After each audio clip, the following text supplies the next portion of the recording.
Detrimental factors of life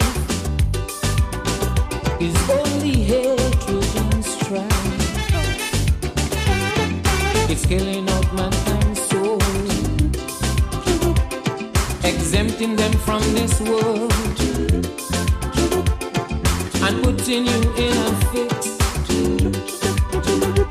so that man can be realistic.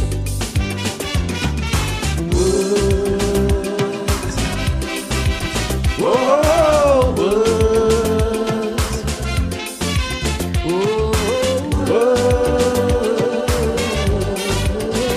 Sweet words.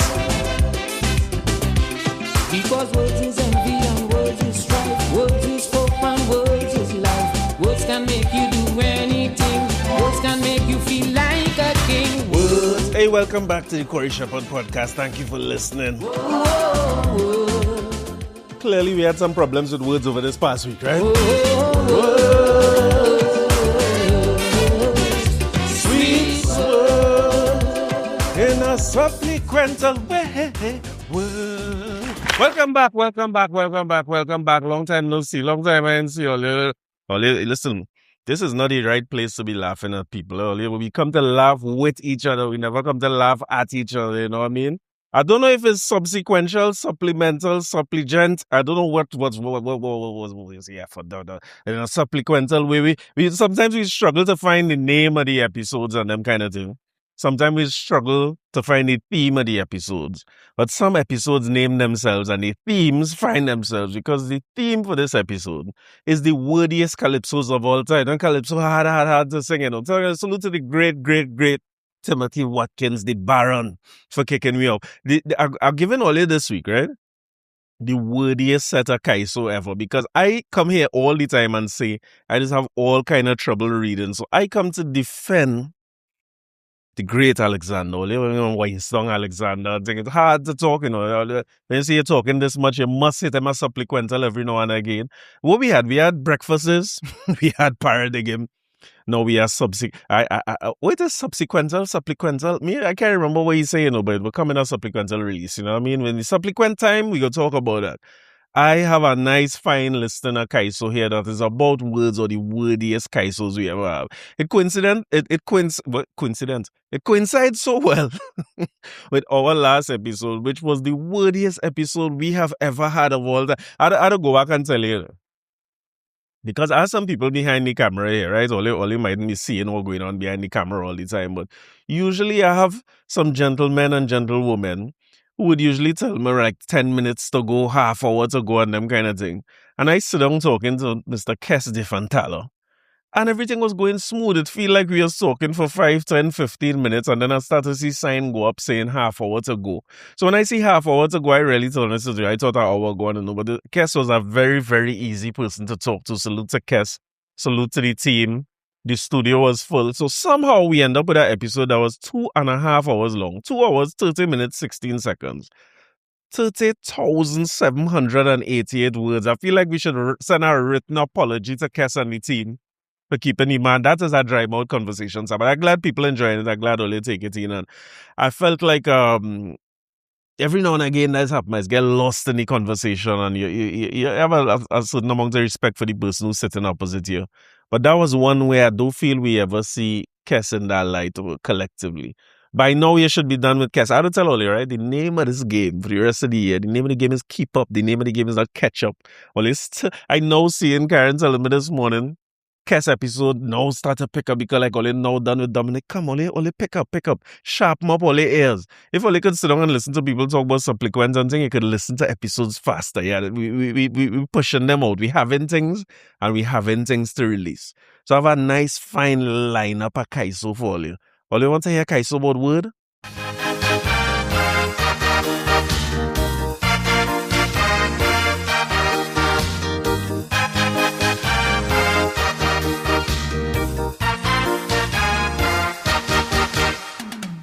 Now I received a letter from the cultural ministry asking me to lecture in the university. Although I'm a singer, and talking is not my game. It was an opportunity to elevate my name. So I had to improve on my vocabulary. You know what I did? I'll tell you. I went and I ransacked a whole Webster dictionary. I said, no situation like this will never ambush me, not me. So I arm myself with some good lyrical artillery. And in my quest to confabulate, Yes. I was so eager, I couldn't wait. But as they open the wee gate, if you hear me, I start to expatiate. I say metamorphosistically, I am deluge. And phonocrotically, you are intruge. Two women run and grab me and they shake me hand. They And call me the big wood man. The big wood man. The big wood man. Can you if you're tight on those things, the chorus? Big wood man. Hey, word have a R in it at all. You slow down, slow down. Hey, the great Rio. So Alexander, all again, Alexander Pressure, man. Let me read the article and hear what they say. Because I hear an announcement by my prime minister saying here now, it have about 30-something places in the country. We put in police and army joint posts, right? And between Kadisha, I mean, it's a mobile post, but it's not mobile and it's nailed down, but it's so nailed down and it could blow away and it's on wheels, but it's not so much on wheels and them kind of thing. I start to wonder when I hear mobile police posts, right? The first thing I study is, sometimes I just dream, you know. Sometimes when I fall asleep, I just can't remember what I dream. Because I dream when there was like Dominic Hadi the first time, that they had a mobile post set up outside the house because he was supposed to be under house arrest. But there's a wrecker bring the mobile unit, and the mobile unit didn't drive. The mobile unit had to be brought by a wrecker. And then 2 days later, he free under no house arrest. So me ain't know where the mobile unit end up, but I suppose the mobile unit end up in Tunapuna Piako Regional Corporation. And because if a wrecker had to move it and things, sometimes he had to nail it down and put a switch tank on a NGC pipeline and so on. But let me read. Unicot steps into Eddie Hart Police Army post dispute. State agency to meet with Tunapuna Piako Regional Corporation Chairman on contentious construction. So if you ain't know, for the people who are listening abroad and these kind of thing, Army and police joint patrol is part of the crime fighting plan. Because the man say they don't have a crime plan, they have an anti-crime plan. The man got with words in. He said, we have no crime plan. We have an anti-crime plan. If it's one thing, Alexander will get you some song bites. You will get something you could play on podcast and them kind of thing. So, after 2 days of confrontation over the Eddie Hart mobile police post, the urban Unicot has stepped into the dispute, identifying itself as the project manager and agreeing to meet with officials of the TPRC on Monday. TPRC Chairman Josiah Austin told Guardian Media that Unicot contacted the corporation on Friday night to request the meeting. The development comes as questions remain over whether work on the Eddie Hart project has been completed. While Rural Development and Local Government Minister Khadija Amin said construction was completed on Friday, she said mobile and the construction of a mobile police is wild. The mobile police unit had not been placed on the newly built foundation when the Guardian Media visited the grounds yesterday morning. So, I mean, since then, the thing built, right? Now, it passed the stage, this discussion around whether it building and them kind of thing. What really happened is Ets and Gold on Little Page and the furniture people, we reach the final stages of construction and production right now. It moving forward. And personally, in terms of my opinion about it, and I want to say it's The Guardian, I saw interview some people on spot in Eddie Hart Savannah. And it was vendors as well as patrons. And most people welcome the move. I didn't realize. Well, I guess you should be able to guess this in Trinidad and Tobago by now. But people were talking about how much robberies they had. Some of the vendors talking about them getting robbed at gunpoint, they're breaking in, people can't think. So anywhere you have more police patrol or police presence or army presence in this current state in Trinidad, except for the last 10 days when they had no murders, right? But generally speaking, I welcome that, because it gives people a safer space to to come together and enjoy yourself and them kind of things. So and the Eddie Hart Savannah become one of them places where people is go the Eddie Hart Savannah full every night. And day two, they have a lot of different places selling food and them kind of things. So I find it a welcome call. But of course, the same thing I was talking about last week. We have a way, we dig our heels in to political support. So I can say that I am for the Joint Army Police Patrol or the police mobile, not so mobile units and so on. I can't say that and not be a PNM or a UNC. And I can't question why you didn't get the proper approvals, because it's clear that the proper approvals, it seemed like all the skirting around the question about proper approval. I can't question them thing. None of we can question it.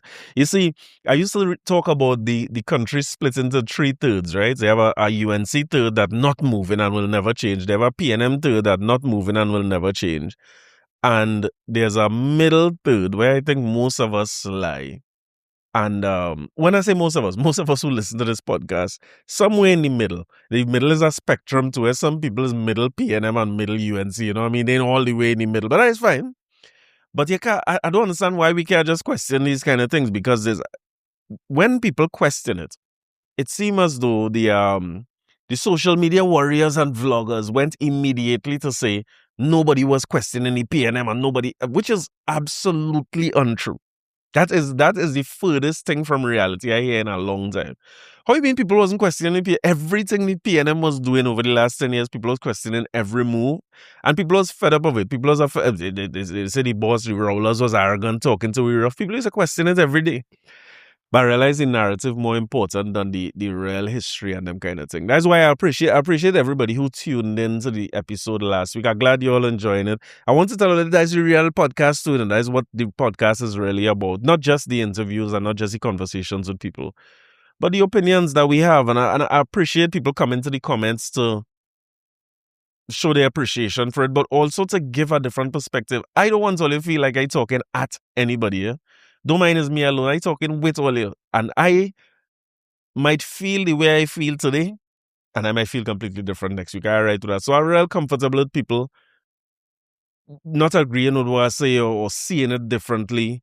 I all right with that. And put it in the comments. We can always debate in the comments. The comments in these episodes tend to be a little bit more engaging. And I always feel both these solo episodes I do, which will come out every week or thereabouts, you know what I mean, somewhere around that timing, and the interviews, I always feel there's conversation starters. Them thing is not to finish the conversation. I don't have all the answers. I just really have my opinion. So I'm open to the opinions of others. And like I had to say too that I had to tell the people in the Emancipation Committee that they really half killed me this week, you know. Well, they're taking things serious. I understand all the feedback I get from people who are close to and enjoy the Emancipation Committee and their work. And I want to say, if I didn't say it clearly enough last week, I want to commend the people who are in the Emancipation Support Committee for both the Emancipation Village and the march. I think it's a good thing, the parade. I think it's a good thing. I think it's very, very good. I always talking from the standpoint of what we could do to make this the greatest thing in the world. I don't see why the things that we have, we can make the greatest in the world. If we rewrite in we own dictionary with words like confabulate, expatiate, and supplequent, we could create anything we want in this world. We're the greatest people it have, you know what I mean? So I never talking from a standpoint of accusatory or wasting down nobody. I understand, and I understand the budgetary constraints, and budget might be the least of the constraints. There's and Vonnet said it well. When I had Attillah Springer here, she said it well. in terms of the difficulty with African related celebrations or themes to really raise the kind of funding that we want. But I talking about it from the standpoint of us talking. I'm not talking at anybody. And I want to make that clear because I can recognize the amount of work that goes into putting on an emancipation village.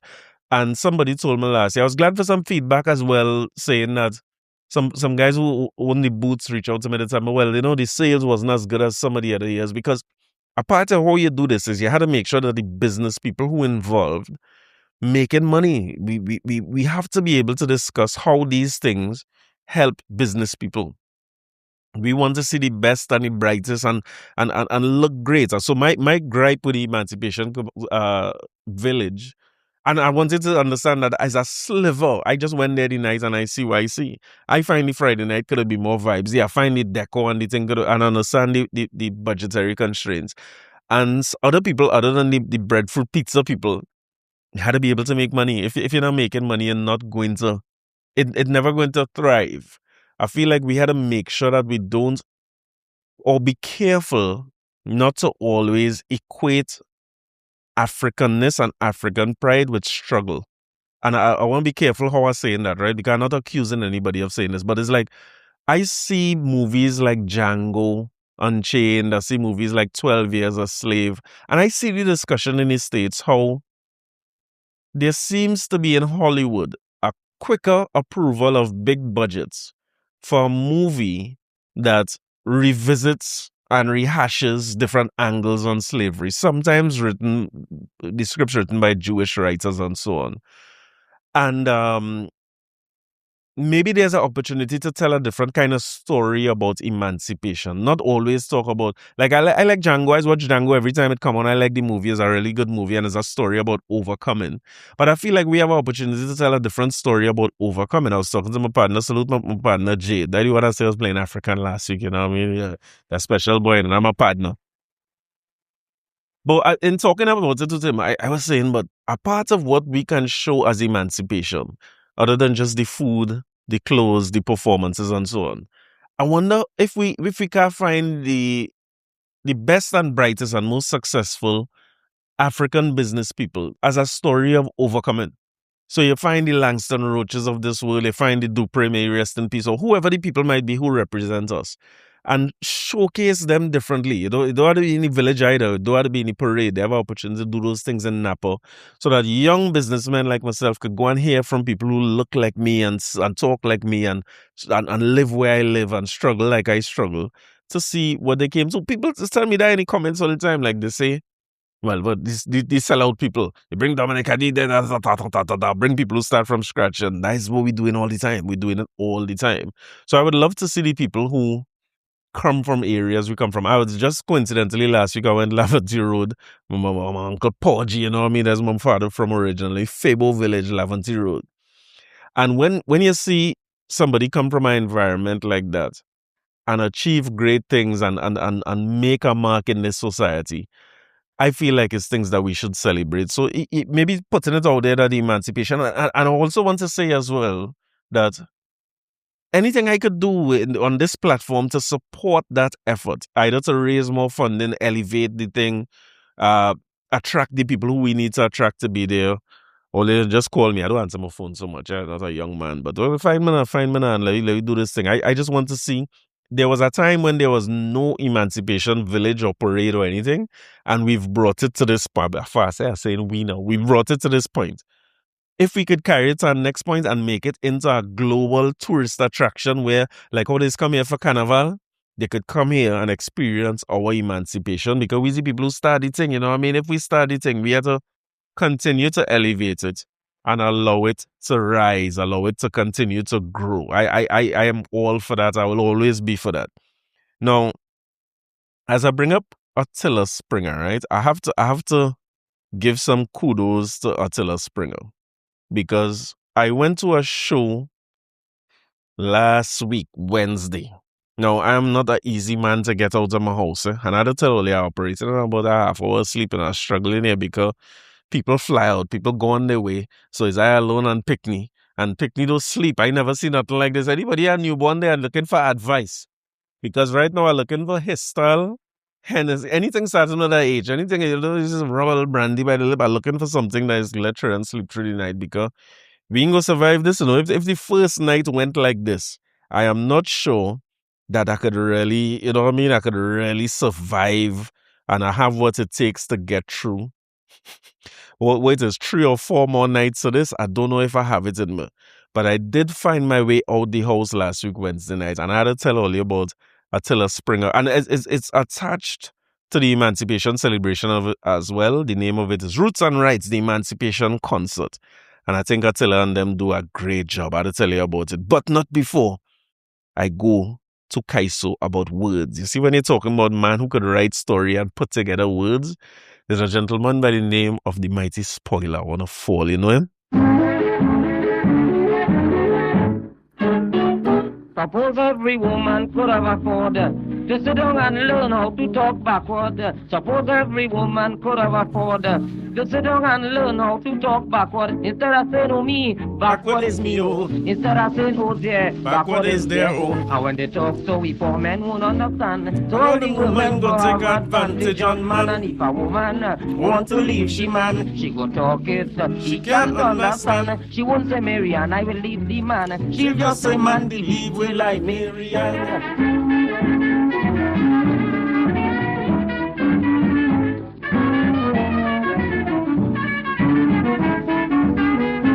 Women will be thinking we are for so. They will be bad talking we and we wouldn't know. They wouldn't say that fella face like an alpagat. They will say alpagat and like face fella that. And believe me friend, where we go get the blow. If they start to do the housework backward also. I sure plenty husbands go run and hide. Get sleeping outside, man sleeping outside. And if a woman want to leave she man, she could talk it. He can't understand. She wouldn't say Ruby, I will leave Johnny. She'll just call out Johnny, leave will I Ruby. When with this backward business they getting through, they will start to do everything backward too. Instead of throwing the water in the flower, they go start to throw the flower in the water. And when you see this thing get chronic in their blood, they will forget entirely how to talk forward. Husband can't understand wife what she's saying. Wife can't understand husband. Well, that is thing. When she asks him for the allowance, well, the husband will be in a monkey pants. She wouldn't say, Johnny, where's my money? She'll just call out money, my is where Johnny.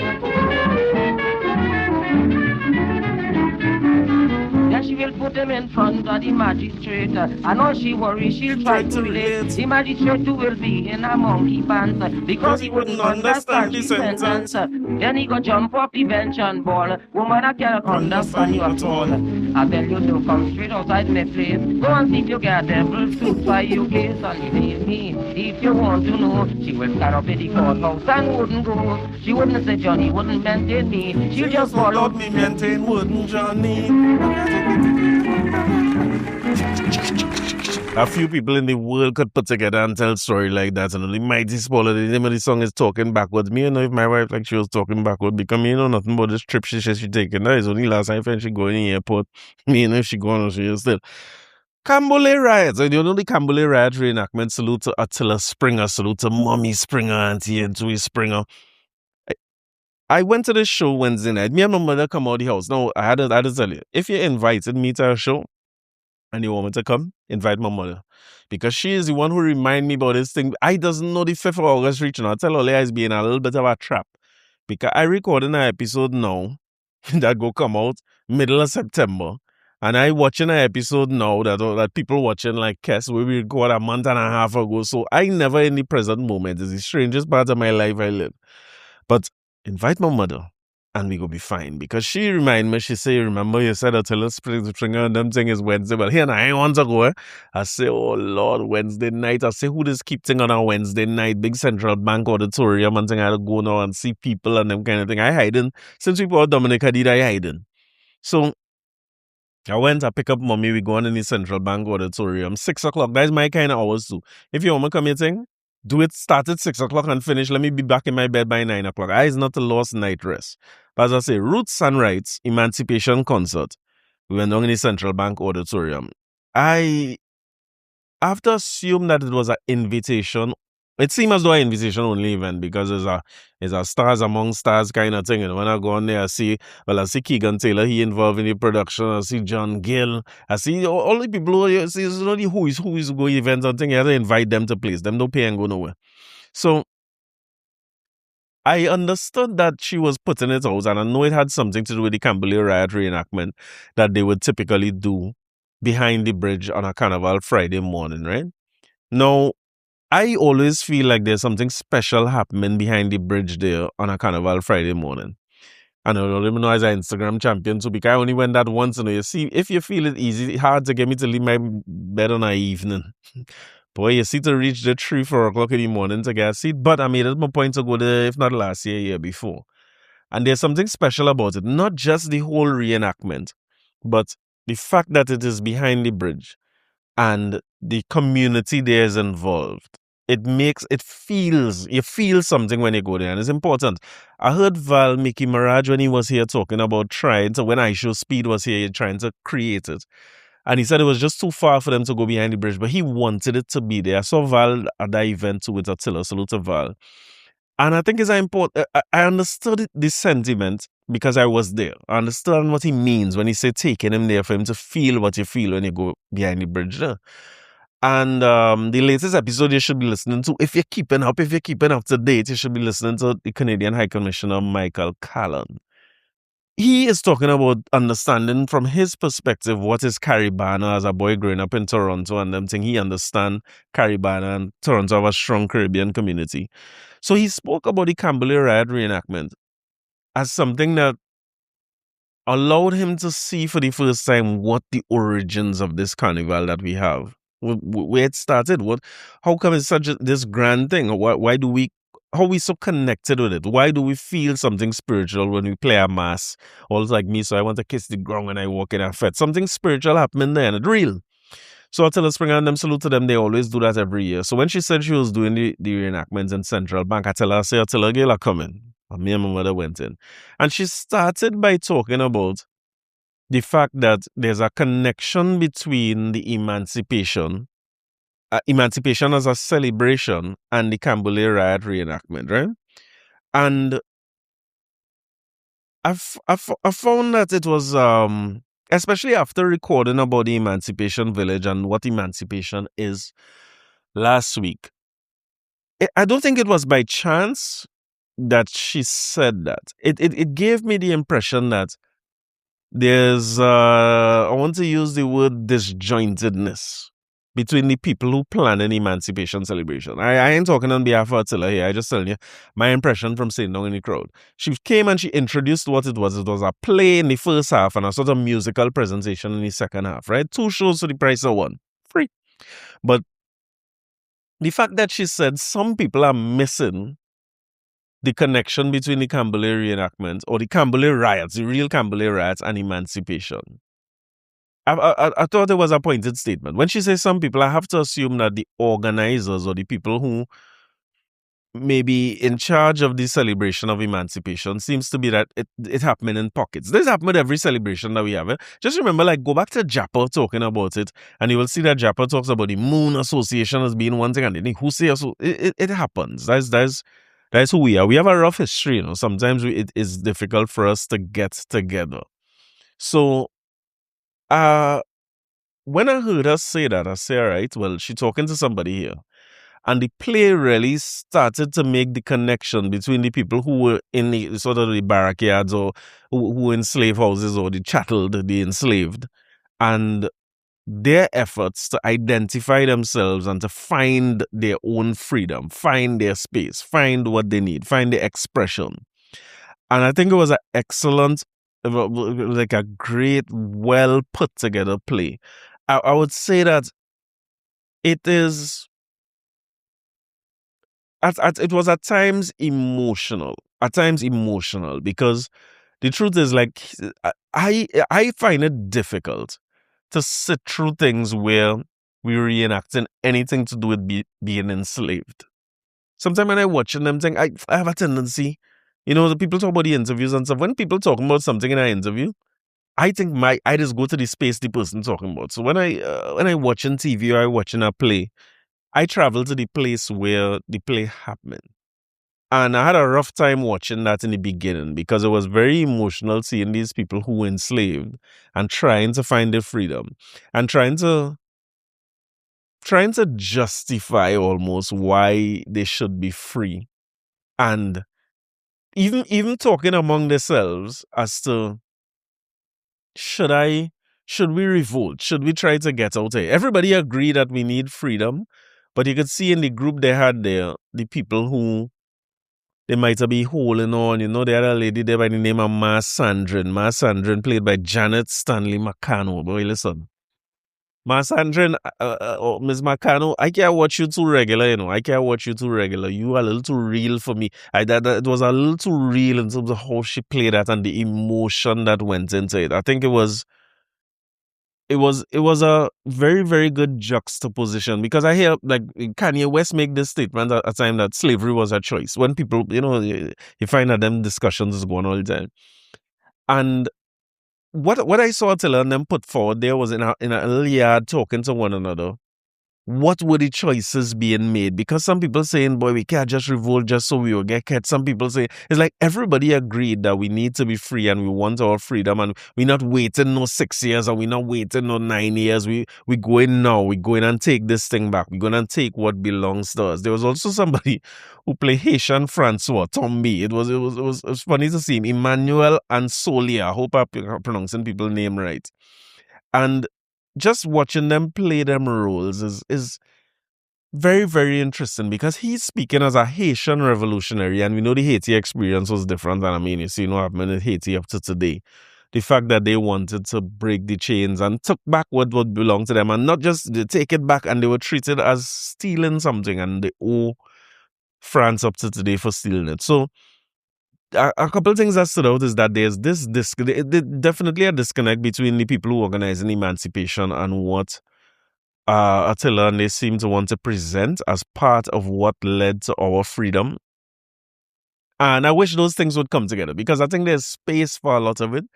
It's like how we have things like Coachella or even Carnival here. You see how Carnival spans from December, if I could say December, from Boxing Day till Ash Wednesday is kind of like Carnival. And you see how Christmas is start and then in July and then start back again in September all the way to Lewa. I feel like we have an opportunity. In school, they used to teach me something called absolute and comparative advantage. School days now, I mean? Is I go in lecturer mode every now and again.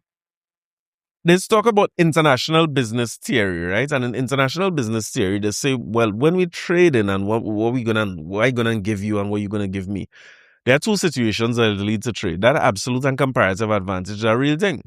So in an absolute advantage, Trinidad, we can't really grow grapes, right? So the States or Canada have an absolute advantage over we had to get grapes from them if we were grapes, right? Basically, we can't make no of that. We can't grow grapes here. And I feel like we have an absolute advantage over everybody else in this world that we're not taking advantage of. The absolute advantage at one point in the Caribbean was oil and gas, but like we are no more of that, boy. This thing run dry. The well and them run dry. It's a no more. The well and them empty. The well and them like Gasperi caves. Just know we could be touring the oil wells and thing, you know what I mean? That might be the new ecotourism. But the absolute advantage we have in this world is vibes. It have nobody vibes like Trinidad and Tobago. So I feel like if we could make Christmas last 3 months or 4 months, and we could make Carnival, because here is a matter of time before they change this Ash Wednesday thing and they push the end of Carnival to Good Friday. But we making everything last 2 and 3 months. I don't see why we should not have festival after festival. Better we just sell vibes. We can't run out of that. We can run out of oil and gas and non-renewable energy, non-renewable resource. But the vibes and energy here can't done. Many, many people say it in the song. The vibes can't done. Remember the song? It cannot done. Cannot run out. So I feel like if we say, let me look at our calendar, right?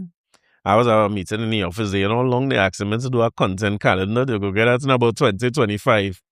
About 2036, they will get us content calendar. But if you take a calendar and you say, all right, January to somewhere around February or March, that is one festival, like Carnival.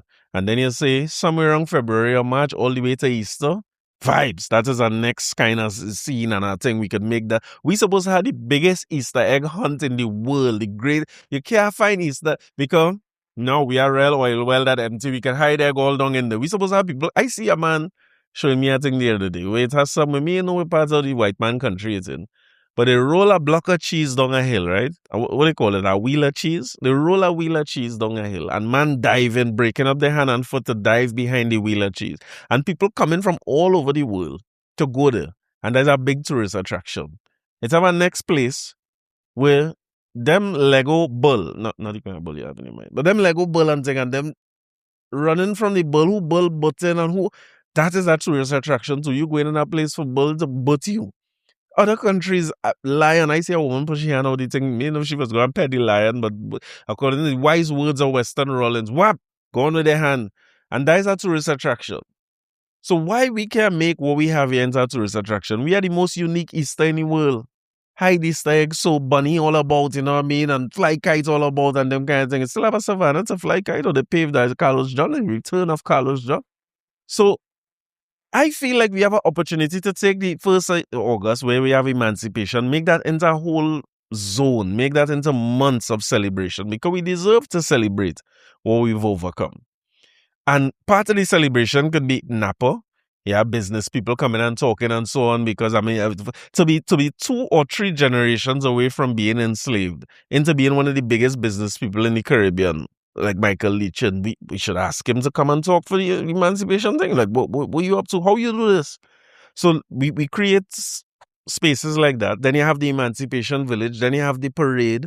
Then you have things like what Attillah and them doing. You have the Canboulay Riot reenactments as a play or a musical and so on. Because the second half where she had the musical, you have Stacey Sobers, Ajibola. I want to pronounce this girl name right now because I think it's Melania. She's one of the, I know her as one of the backup singers in Freetown Collective. And I hope I have her name right. At some point in time, I will get people's name right on this podcast, right? But clearly, it ain't going to be today. But they carried the show. The show was an excellent show, excellent production. So I feel like if we could make that into 4 or 5 weekends of events. Because one of the things, again, I love about the Emancipation Village is that people just come out and people having a good time. People look like they was looking forward to the camaraderie and what they will have on the day. I like the references, all of the islands. I like the idea that, and again, I'm learning in real time because that link between the Canboulay Riot reenactment and Emancipation is there. It was plain for everybody to see. Now, I ain't gonna exactly tell you what is the link because you gotta go the woman play, you know what I mean? I get invited for free, you know. I get a little blind, get a little inside, so you got to go and see it for yourself. But I would advise anybody, and I hope that once I have word from her, I will make sure that people know when it happening again. I will try my best to get Attillah to come back and talk about it as well. So we have everything we need in terms of tooling ourselves for because the educational experience is not just entertaining and fun, but it's an educational experience that we could all take something away from and learn a little bit more about our history in as entertaining a way as possible. Because the play, engaging, it funny is all the things. So salute to everybody involved in that.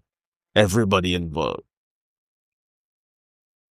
We have an opportunity to take these things and make the link between the Caribbean, because another thing I see happening here is a Caribbean link is CPL cricket. Well, West Indies, like they win a test match against Pakistan, I would have thought. And CPL cricket back on up to over the weekend, I see like TKR win the first game. Bravo done start to boast already. He don't waste time. One game. And we get on like that. But hey, we don't forget to play the Calypso about words. You know, we have song about cricket, about words too. This had to be one of the wordiest Calypso I ever hear. One of the most difficult Calypso I ever hear to sing, much less to write. But the beauty of the pronunciations in this song, the pronunciation of the names in this song, I mean, it's two extremes, you know. When you have people who could make up and create their own dictionary like Supplequent and thing, and then you have people like this who could put this together, you know you're in the most beautiful country in the world. This is a song by the name of Gavaskar by a man by the name of Relator. You know Relator? A lovely day for cricket. Blue skies and gentle breeze. The Indians are waiting now to play the West Indies. A signal from the umpire. The match is going to start. The cricketers come on the field. They all look very smart. Irapali Prasana, Gigi Boy and Wadeka, Krishna Murthy and Vishnu Mankad. Them boys could well play cricket on any kind of wicket. They make the West Indies team look so bad. We was in all kind of trouble. Joey Carew pull a muscle. Clive Lloyd get about 3 run out. We was in trouble without a doubt. It was Gavaskar, the real master, just like a wall. We couldn't out Gavaskar at all, not at all. You know the West Indies couldn't out Gavaskar at all.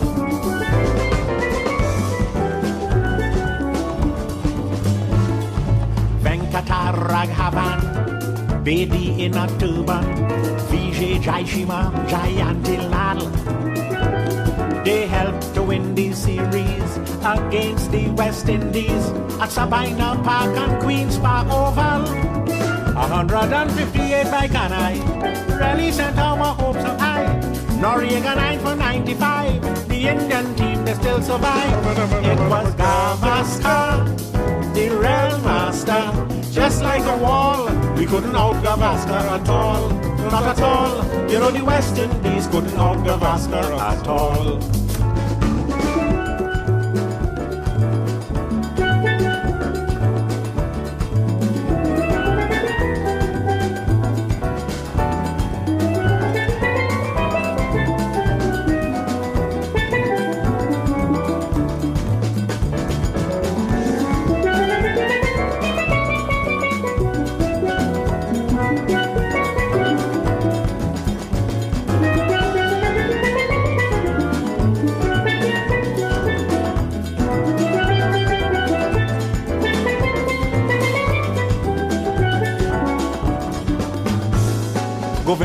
Janjurani, Solka Abidali, Dilip Sadesai and Vishwanath.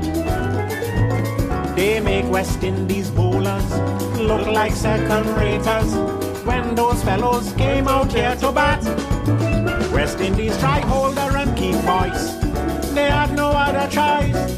They who tried with Newton Dow, but a shot and they're sorry they bring him now. It was Gavaskar, the real master, just like a wall. We couldn't knock Gavaskar at all, not at all. You know the West Indies couldn't knock Gavaskar at all. Hey, they know the kind of kite, so you could stop it. That's how they play till the last one.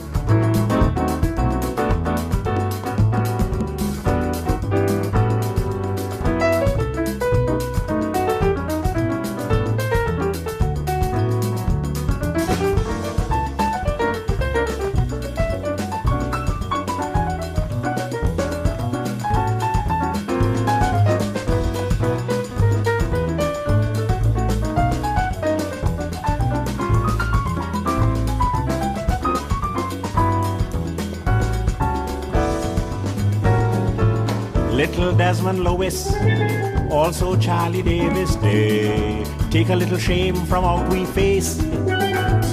But Sobers as a captain, he won plenty coaching before we cricket end up in a disgrace.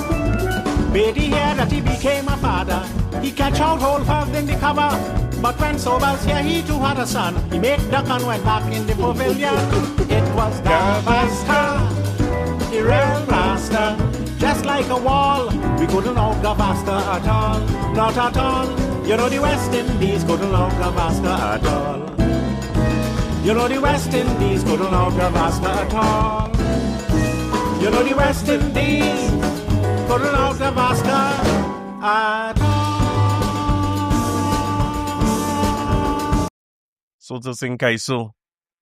So to sing Kaiso. Great Will Harris, great relator. Let me tell you all about this, right? You see what was on my West Indies and India and thing. Only vexed with me last week when I talk about the people thing and only put UCT in the thing and them kind of thing. As I said last week, We had to make a decision. Is either the thing inclusive? I have no problem with it being exclusive. But let me tell you why I was talking about that. It's so funny I talked about that last week because there's a certain amount of, in the States, they call it rage baiting in the politics, right? But clearly here is a race baiting thing because it seems as though the goal is to, again, just like what Japa was here talking about, who said there's a goal of separating the Indo-Trinidad. You can just say Indian, you can just say Indo-Trinidadian and things. The African and the Indian, there's a concerted effort for we to dislike one another and for we to say things about one another. So the newest effort is to normalize words that I grew up knowing as racial slurs, but now people saying they're comfortable with it. Almost as if to bait me to come on the podcast here and say, all right, if everybody comfortable, let me start saying it. Not I, said the pig. I good. But that effort to do things always lead to things like this. When you talk about Calypso artists and Soca artists that I love, one of them is a man by the name of Benjamin. People call him Benjamin. AI. He told me about AI data center a long time. This is from Benjai. And this is the exact problem I was talking about last week. With the even if you oppose the things, and I want to show my appreciation for people who disagree respectfully, because I cool with that. But even if you disagree with UCT doing what they do, or you disagree with the the Indian High Commissioner having the event, the way you say things and the way you go about doing these things, they matter. Because the environment ripe for this kind of race baiting, and some people taking the bait, some people taking the bait, and this is the way some people genuinely feel. Because I like Benjamin a lot. But much to my surprise, I go on Benjamin's Facebook page and I see slowly, all caps, not a common letter inside.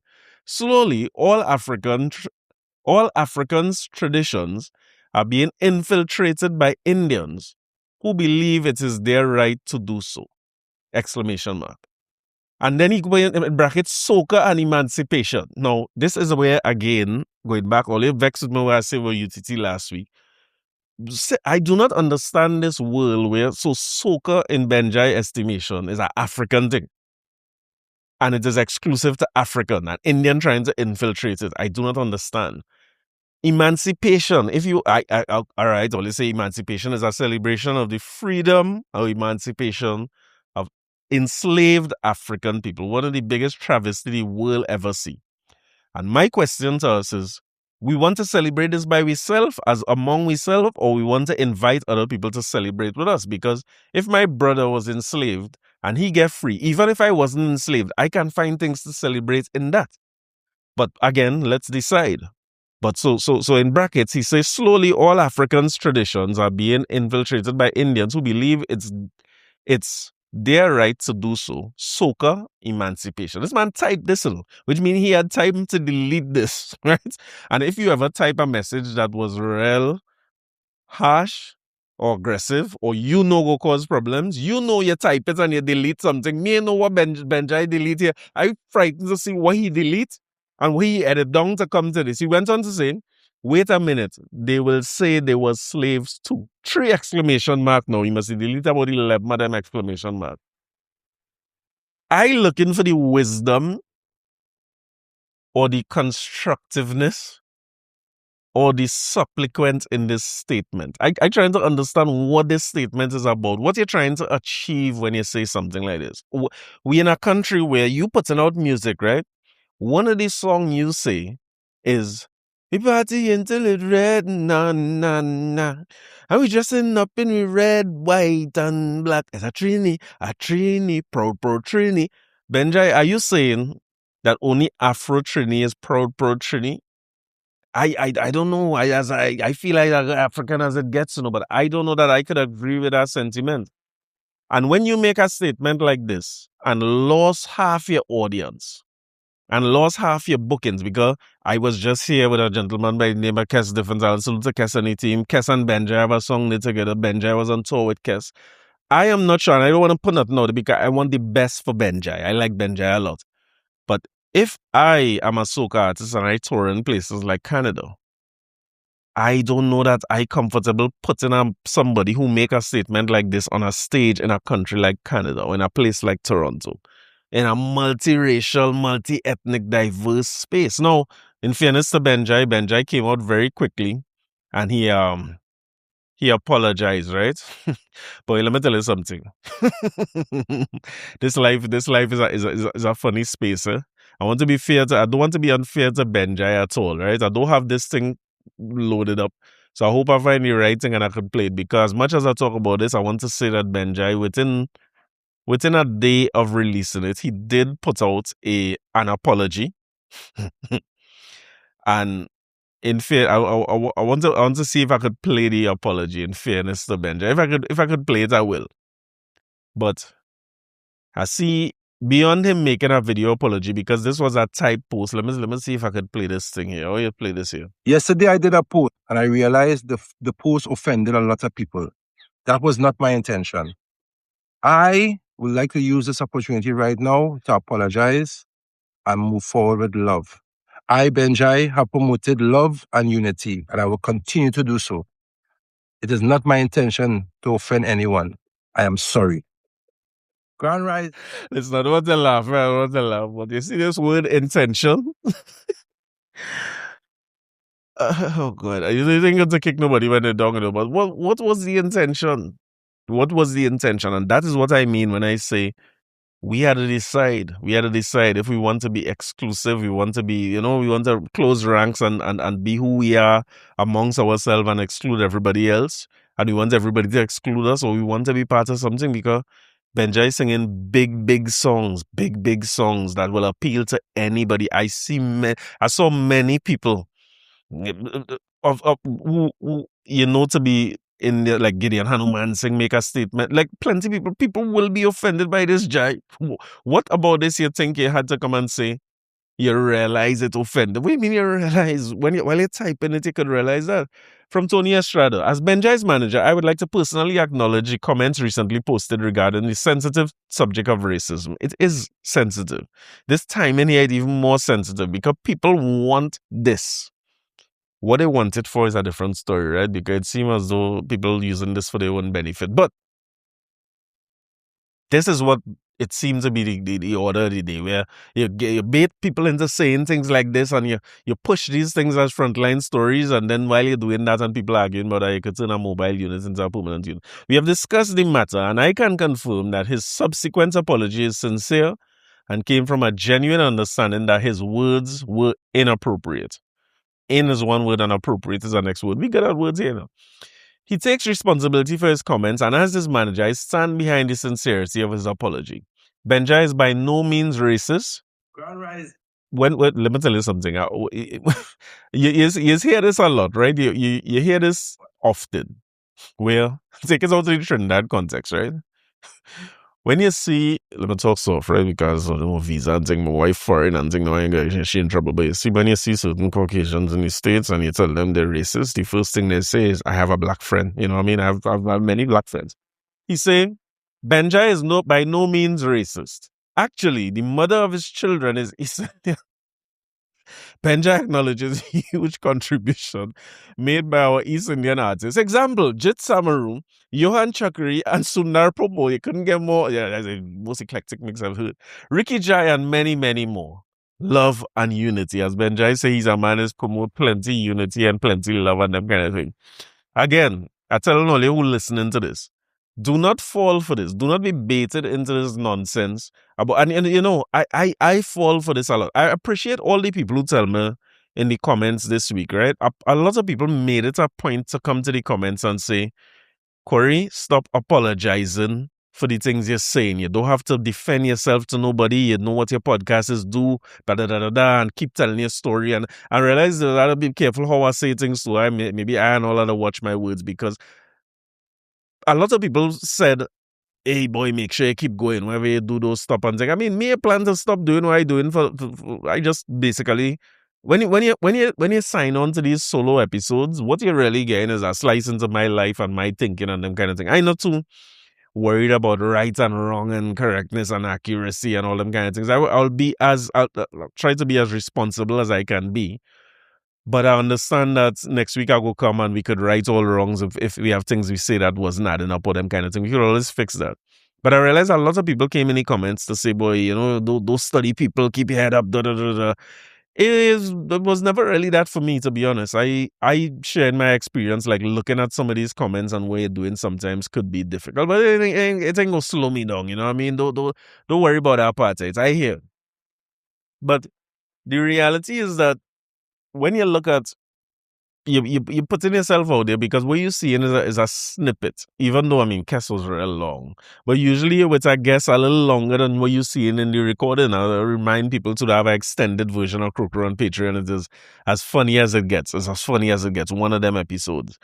And if we follow what people saying online, in the comments, in the political vlogging and thing, in the what they call my partner boy, who used to be Trini driver.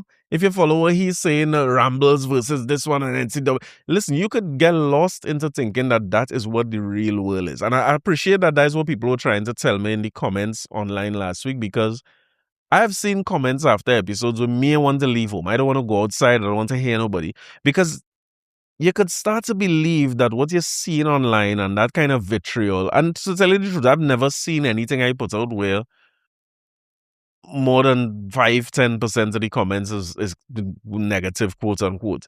But you can start to believe that is the real world and you don't want to face the real world. But the truth is, when I go out and I see people, 99 out of 100 times people just come and say, boy, hey, I like what you're doing. Good job, boy. This was good. 99. Every now and again, like this week, somebody met me. She was in one of my classes, actually, a long, long time ago when I first started a lecture. I want to say Chanel, but I hope I'm calling her name wrong. Apologies in advance. But she meet me outside Superfar and was telling me, hey, this is why I don't agree with what you say on the emancipation thing, you know, the budgets. And she writes. So even where people disagree, it's very unlikely that people come up to you and tell me the things that they might say online. And it's very easy to feel like it's the real world. I'm saying all that to say, you don't go and believe that what you're seeing in this political space is the real world. And don't let that make you believe that that's how African people feel about Indian people, or that how Indian people feel about African people. I don't see this divisive time as what is real. When you go out, the experience that you have during all these religious festivals or ethnic festivals or celebration, the experience on the ground is not the same as what we see online. But again, me ain't no philosopher, you know. As a man come to play tune about words. And it's has some artists with any opportunity I get. So Benjai, listen, whoever is on Benjai team, talk to Benjai, now Benjai, you putting these things in ink. You cannot delete things like that. I assume that while I understand the apology and think it's not directed to me, I'm not in a position to say whether I accept the apology or not. The acceptance of the apology had to come from the people who you offended, not seem to offend. So I hope you recover well, and I hope you do well in your career and them kind of thing. But that was not wise at all as a public figure to say something like that. That was completely unwise. But again, I here to play a song about Calypso. I come to celebrate that. And it has some artists who I just take any opportunity to play their music, and Lord Blakie is one.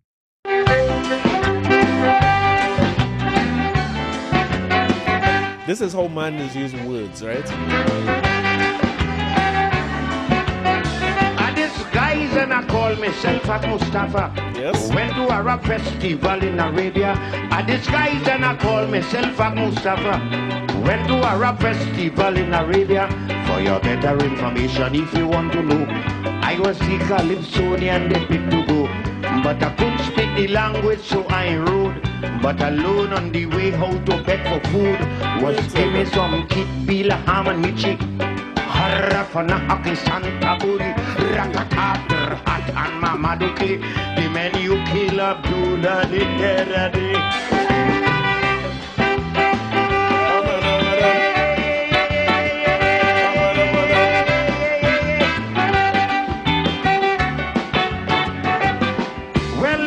To the Lord Blakie, I was invited to that party. But lucky I meet an English lady. She that gave the right direction to me. She said turn right, turn left, boy, and go down straight. Turn right again and you'll meet a gate. I walking in the road by myself alone, repeating the Arab tune that alone was give me some hit, bila, ham and michi. Harapanahake Santa Buri, Rakatabr, Hatan Mamaduke, the menu killer, do daddy.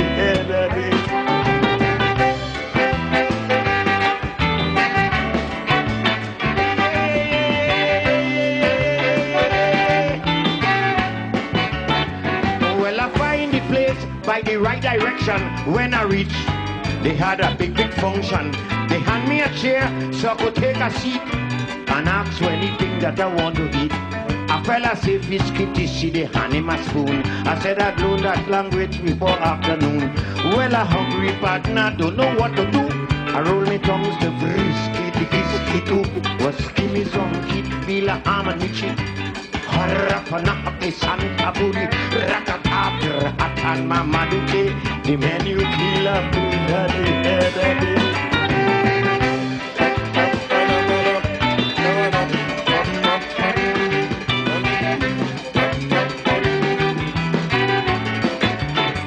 well, I sit down and aside from my own problem, I find a looking plenty different to them. They give me a turban and a parrot-a-loon. Died a fancy, this real like a big balloon. But the thing too big for me, it's drooping down. A fella had to roll up the Arab tongue. To repeat what he say, I didn't got the brain. So I gone back begging for my food again. Was give me some kit, peel a ham and michi. Harapanahake Santa Buri, Rakatabr, Hatan Mamaduke, the menu killer, Pretty this is the sweetest laugh you ever hear in guys with great Lord Blake. You hear what they say now? Keep fetes and alcohol out of the bird sanctuary tours, says Push It.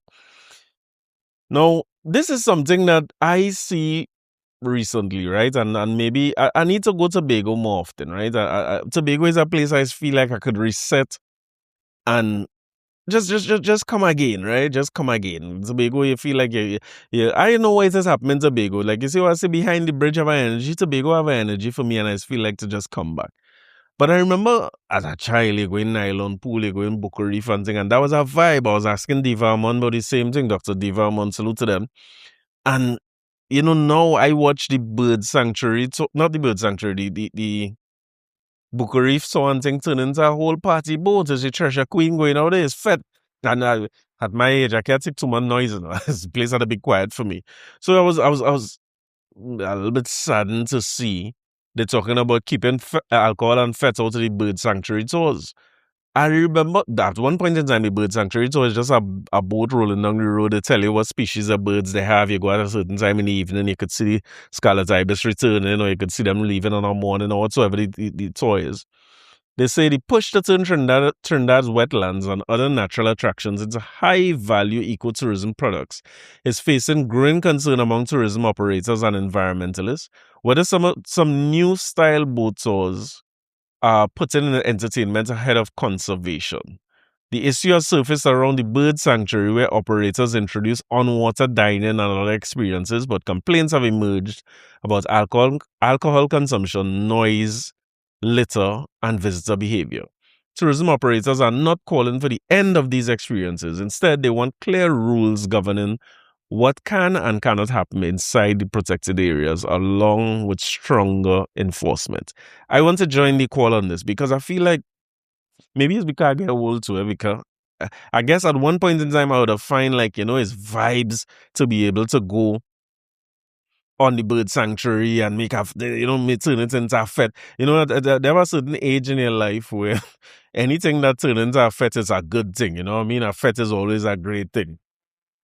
But being an old man myself, and I can't take the old set of noise and thing, I feel like if we need more spaces where we could have just good old genuine family experiences where people could come together and have a time. And I miss that about the I keep saying bird sanctuary. I tell you, it's lack of sleep, People have to come back home, Don't whatever you do.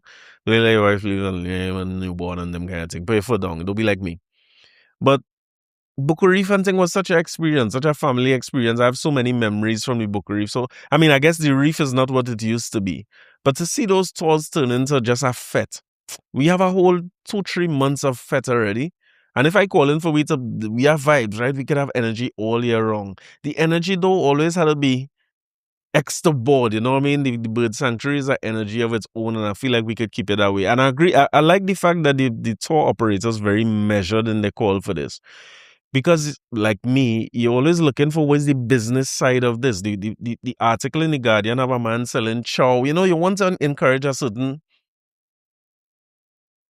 like fertile ground for business. You want them towards to be going off every day. Like when I travel, I see these things all the time where you have a site like the Eiffel Tower where, or let me use the Louvre as an example. You could go to the Louvre and you pay to go there, but around there, it have a whole economy being built because the Louvre is such a great museum. Or last year or year before, I went to a Dolphins game.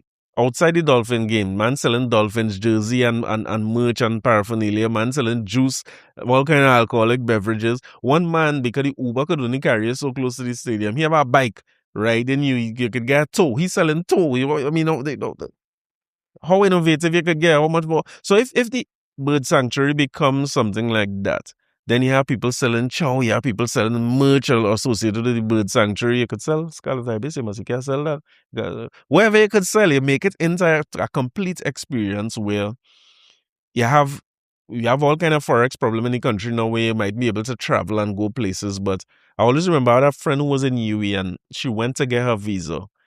And when they asked you 2-3 questions, the woman, this is real thing, they ask her, you ever went to Wildfall Trust? She said no. She said, you ever went to any Pitcher Lake? She said no. She said, well, all right, those studies are going, because she tell them she going in the States to sightsee. They say, well, see your own sites here, you know what I mean? See your own sites here. Don't go in the States. Look here for what you had to find first, and then you could go and sightsee abroad. And it's a important contribution. So I'm glad that the owners and the people who doing the tours at the bird sanctuary conscious of this.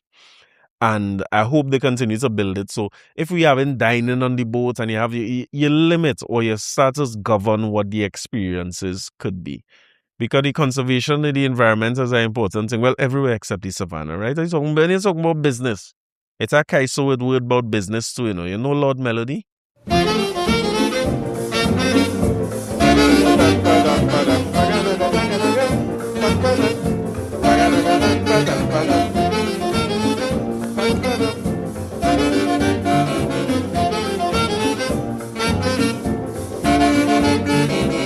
Beware the peddlers in town, a police nearly carry me down. Beware the peddlers in town, a police nearly carry me down. At the corner George and Marine Square, a young man approached me there when I think he was begging for charity. This is what the young man exposed to me. He exposed old boots, old shoes, old petroleum lamps, a suit from an old concentration camp, needles, thimbles, scissors and thread, a photograph of Soca hair, ashtray, cigars, old picture frame, walking sticks and old switchblade.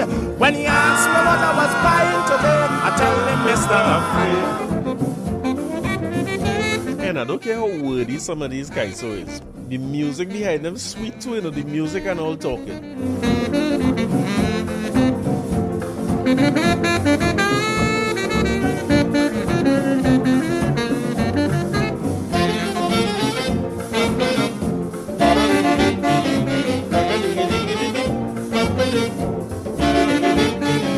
Chiefs in horseshoes for male and female, a 6-inch gun from a cowboy trail, women panties and powder puff, a flick and loaded right up with snuff, rice bag, flour bag, honey and crate, nail files and shoemaker tax. When he asked me what I'm buying today, I told him, Mr. Relax.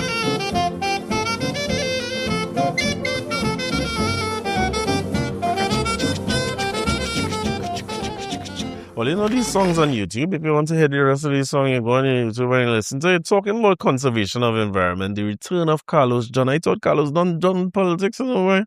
When a man is out to pave the savannah, the man shall pave the savannah. Carlos John is back.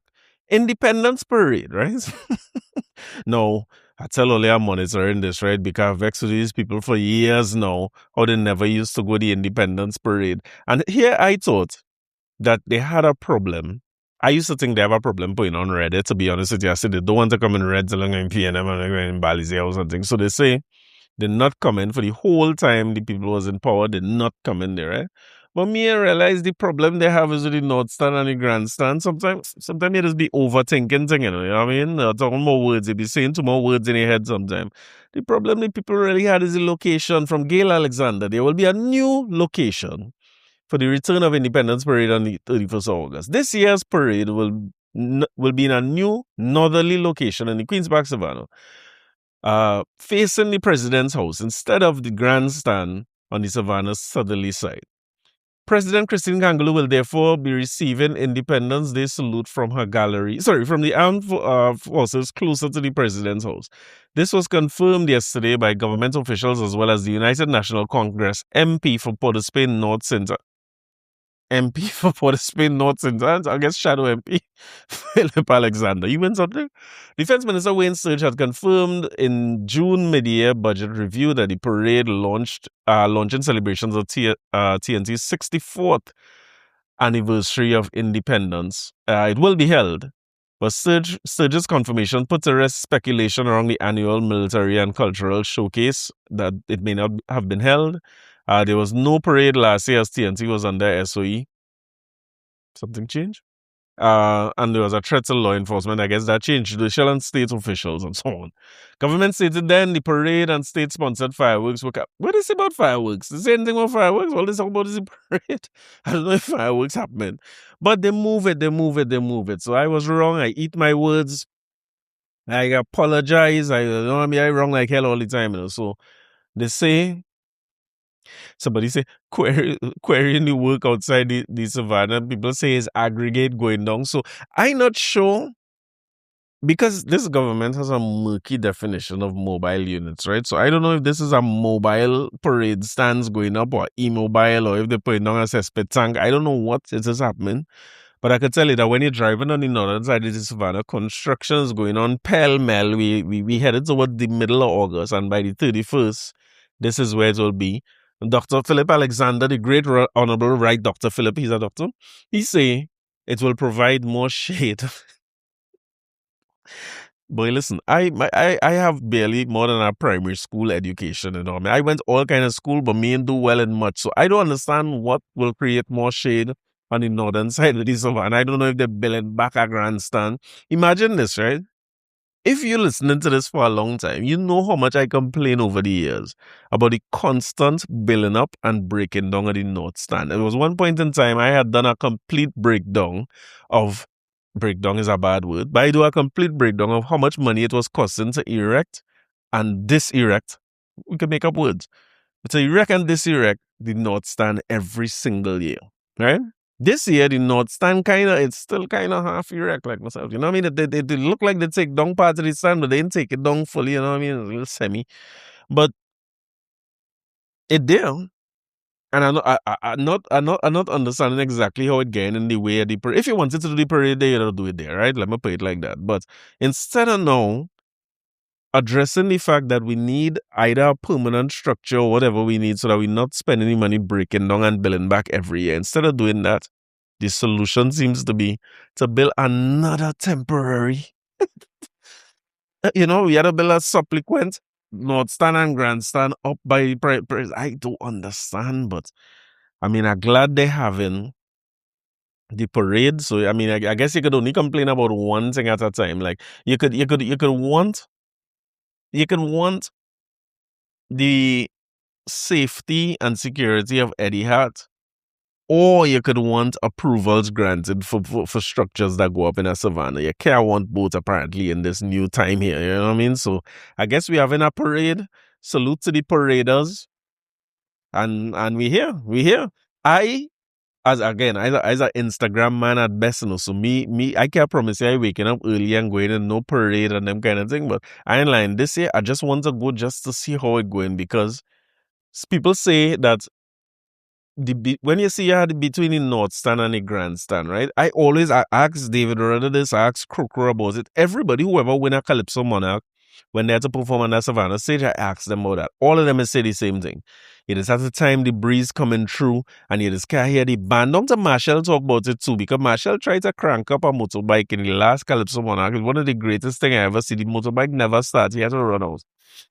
But the savannah, this creates a problem for mass people. Attillah spoke about it here. That breeze could pick you up and carry you away, right? So between me and you, what I hear is that when the breeze blow, the boo on them, this get loud too, you know. They say the boo on them, you know what I mean? There's cavernous inside of the... So what they do is they build a place where the boo on them go dissipate fast. They say it's a sound issue, you know, and had nothing to do with things. So all you do go and boo the people, behave all yourself, all you know that is not allowed, you know what I mean? Do the right thing, you know what I mean? Take the Supplequent approach.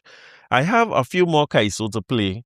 That is the wordiest Calypsos of all time. One of them, a matter of fact, two of them that are closing off this episode with is two of my favorite Calypso. I will argue all the time that these is two of the best written Calypso I ever hear in my life. One of them is by a man by the name of David Michael Rudder, who is celebrating now 40 years since he win everything. He win everything. He win Young King, Road March, Panorama, Calypso Monarch. You will never live to see that again. If it had a Soca Monarch, then he win that too. And Bahia Girl was the tune, along with the man with the hammer. Unbeatable, unstoppable that year, you know what I mean? So I saw him put out a challenge on his Facebook telling the young producers now if they could go and do a version of Bahia Girl, King David.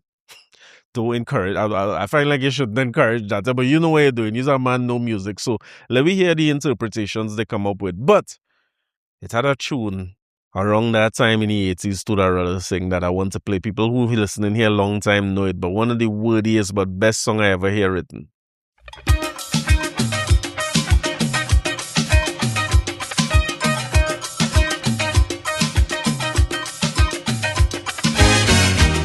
See what I tell you about the words and the music? Hear what the music say. Get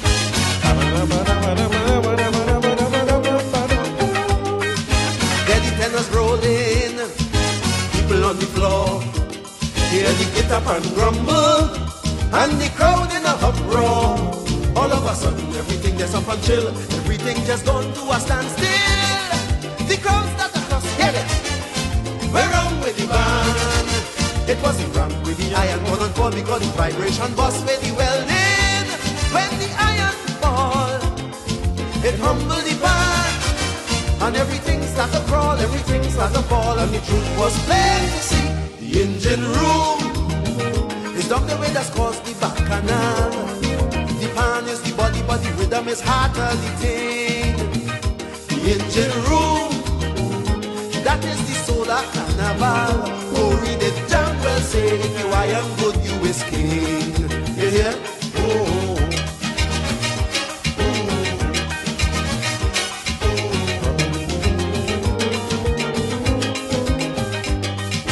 Check your grandmother, talking to the neighbor next door. If the times didn't change up, or now we'd still be in big war. That is the same woman who put out your mother because she was in love with this man. She used to open the church door just to pray ahead. Now she boasts to the neighbor next door. Oh, my granddaughter beats for a steel band. If it wasn't for you, girl, your daddy would have been so stressed. But when you see her in the pain, I just have to think again and take it out on the street. The engine room is talking with the peace, me frustration. Jump up Carnival. I want somebody go and count some of the words. Take them and put it in ChatGPT for me and let me know how much a word in them song. I'm looking for a song that could out-talk me and Kes right now. That's what I'm looking for. I want to see if all the songs in this episode add up, the amount of words in them could pass me and Kes episode. This, again, to me, is one of the greatest Calypso they ever write. And I don't know how this man write this, and me don't know how he sing it. I wanted to see him sing it in person, and he do just that. You know it? A matter of fact, all you could get is a verse and chorus in this, and it might be the wordiest song of all time. Listen to music.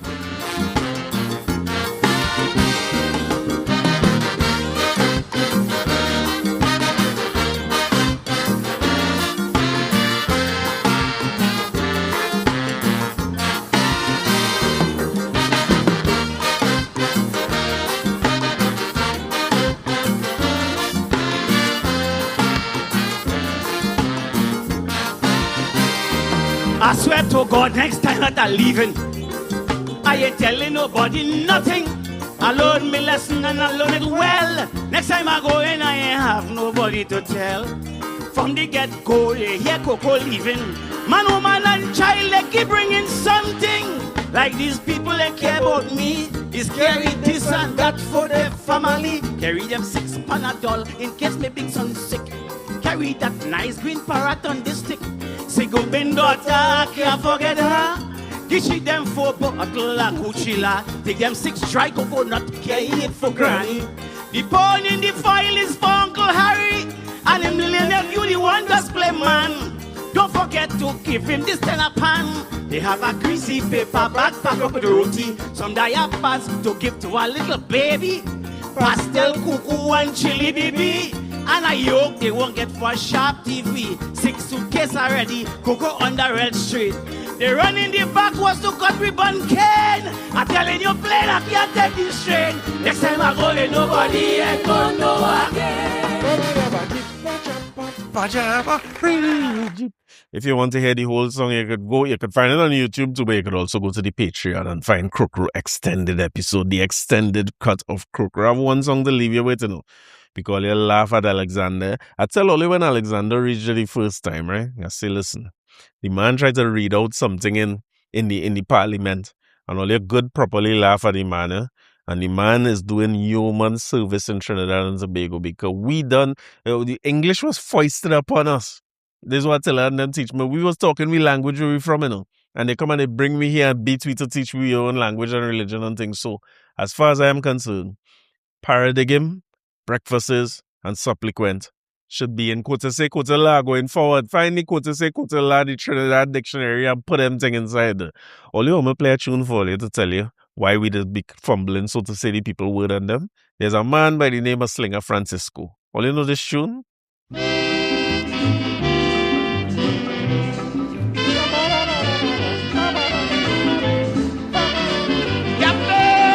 There's a traitor on board. Examine the horn. According to the education you get when you're small Or didn't get at all. you will grow up with true ambition and respect from one and all. But in my days in school, Mine too. they teach me like a fool. Mine too. The things they teach me I should be a block-headed mule. What did teacher? You tell me pussy has finished his work long ago, and now he resting and tame. Solomon Gandhi was born on a Monday, the ass of the lion's skin. Winking and nod, sail off in a wooden sloop. The goody Lucy tail and the alligator fighting to make monkey liver soup. And Dan is the man in the van.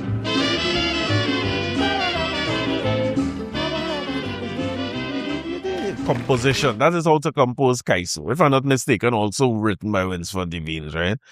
Hey, my time up in affordable imports, what all I'm going to do is make them come and embarrass me and put me out before I had to tell them some choice words in here. I'll talk to you next week. Bye.